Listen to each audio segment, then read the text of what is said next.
We're going to start off, actually, I want to introduce our guest, and then we'll get into our main story, or at least our lead story for tonight.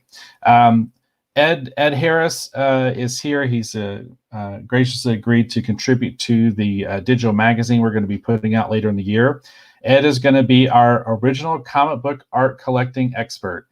Ed owns an amazing collection of original comic book art. He's very knowledgeable in terms of the original art scene. I have a few pieces in my collection, obviously, as a professional comic book artist.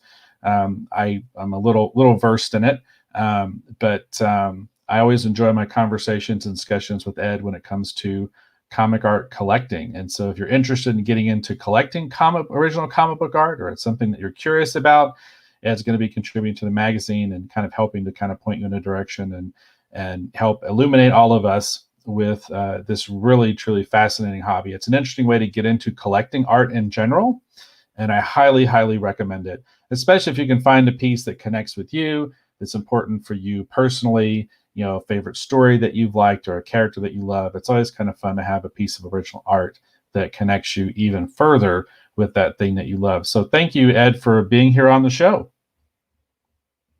My pleasure. Thanks for having me. Very cool. We're going to go ahead and get right into this news item here real quick.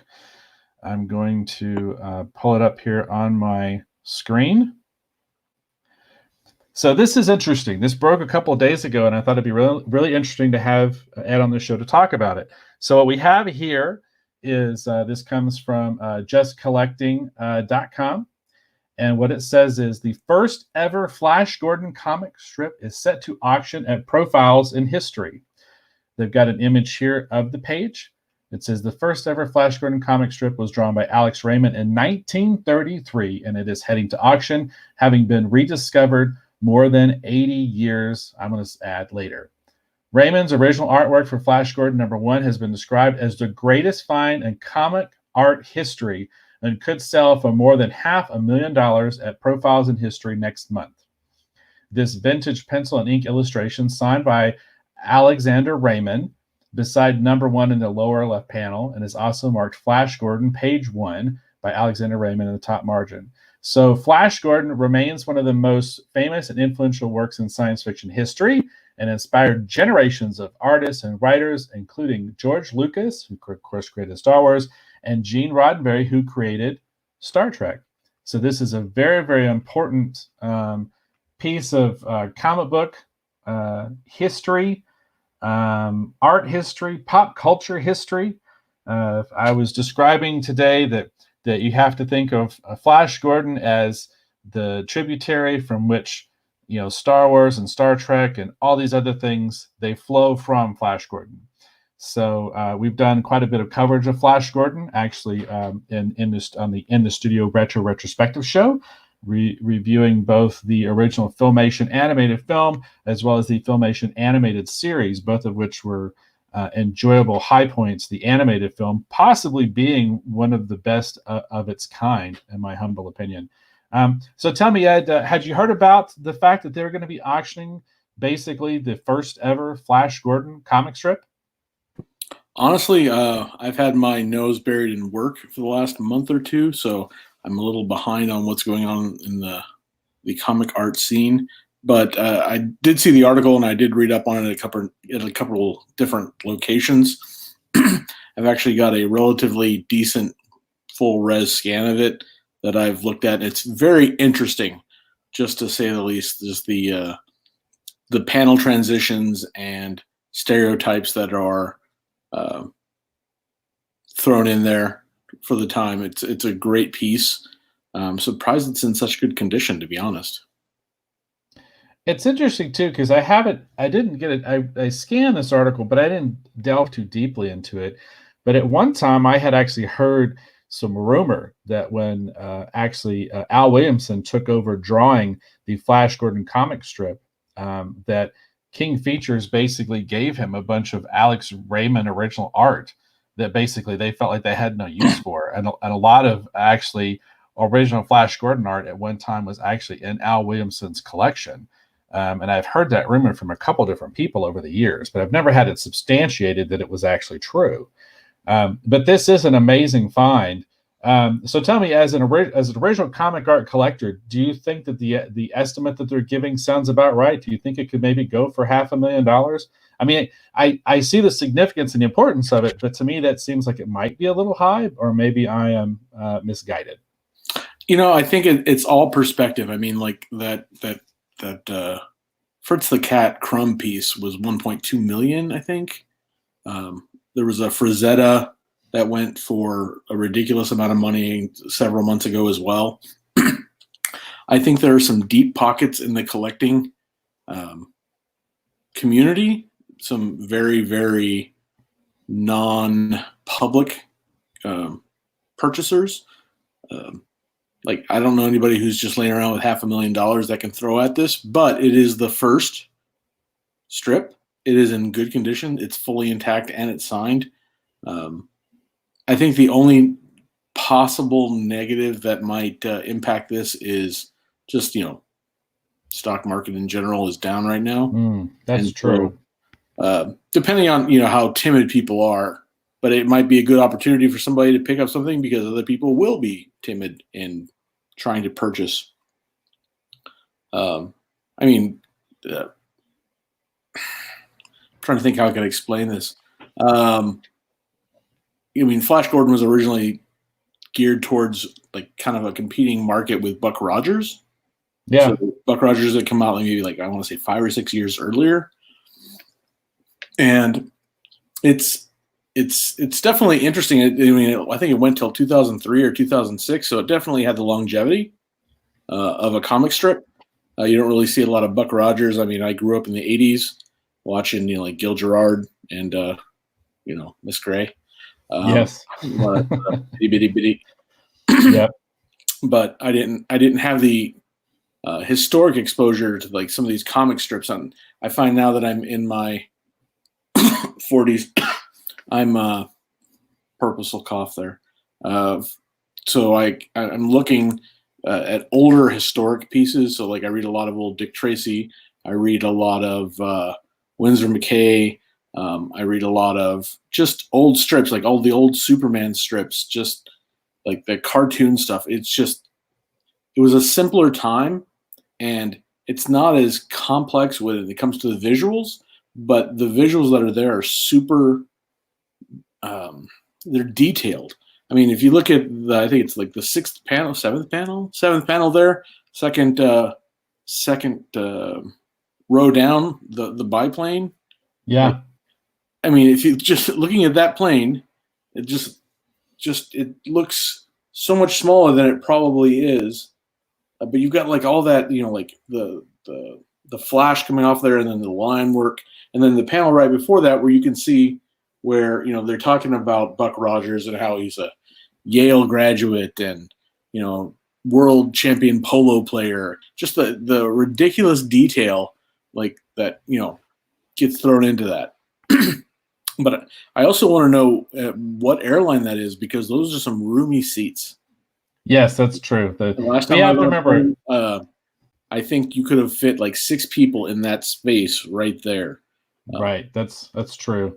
It was a different time. It was definitely a different time. So we've got a longtime fan of mine and a longtime fan of hers. Micah's on Facebook. Hi, Micah. And then, but yeah, I really think this is probably going to at least fetch $500,000. I'd be surprised if it doesn't. I mean, Crumb is one thing, Frazetta is one thing, but this is a very, very old piece of art. I mean, it's 86, 87 years old. So, I mean, it's something that you could proudly display on your wall because it's not offensive. It's definitely periodic piece. Lots of great detail in the art and the story. Like, it moves along pretty fast because back then they just wanted to capture your attention and get you moving on. And like, in the 1930s, you had Great Depression, and then you had people who were just like looking to just get out of their system, and like space and everything was such a prevalent concept.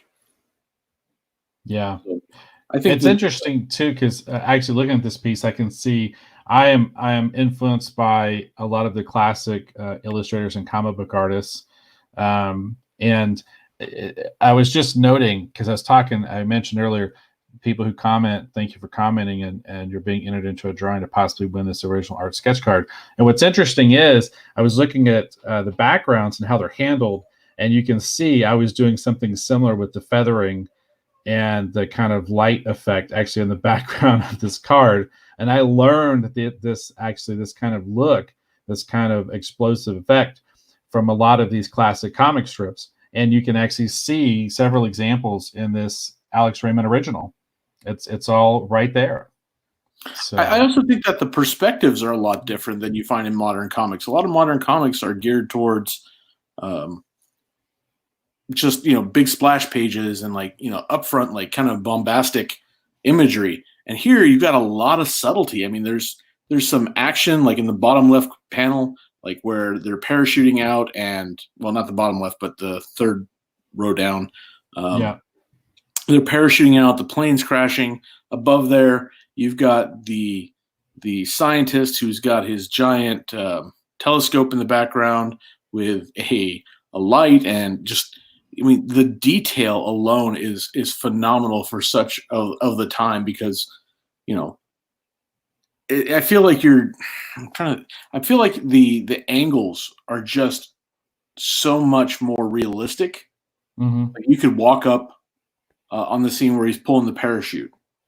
Yeah, You could actually, I think that's something you could actually see in real life. You could see, the Arab in the middle of the desert next to his camel, which has got to be a really short camel. right. I mean, I know he's on his knees, but either that's a really tall guy or a really short camel, because they're both on their knees. Yeah, It gives you the idea, like you can just see. I can feel like you could actually be there. And with the fact you've got the newspaper component, you've got the action component, you've got science, you've got the social commentary, the religious commentary, because the first 2 or 3 panels there, it's all encompassing. It pulls you in. Even like for me, like if I read this maybe 10 years ago, I would have been like, this is pretty boring. But I understand the significance of it now, because I've gone back and I've read the historic, not historic, but I've read things in the past. yeah. It's very interesting, and I thought it would be definitely something worth bringing up on the show. So tell me, Eric, how did you feel when I shared this news article with you about the very first Flash Gordon comic strip actually coming up for auction? Well, it's pretty cool. That's definitely pretty cool.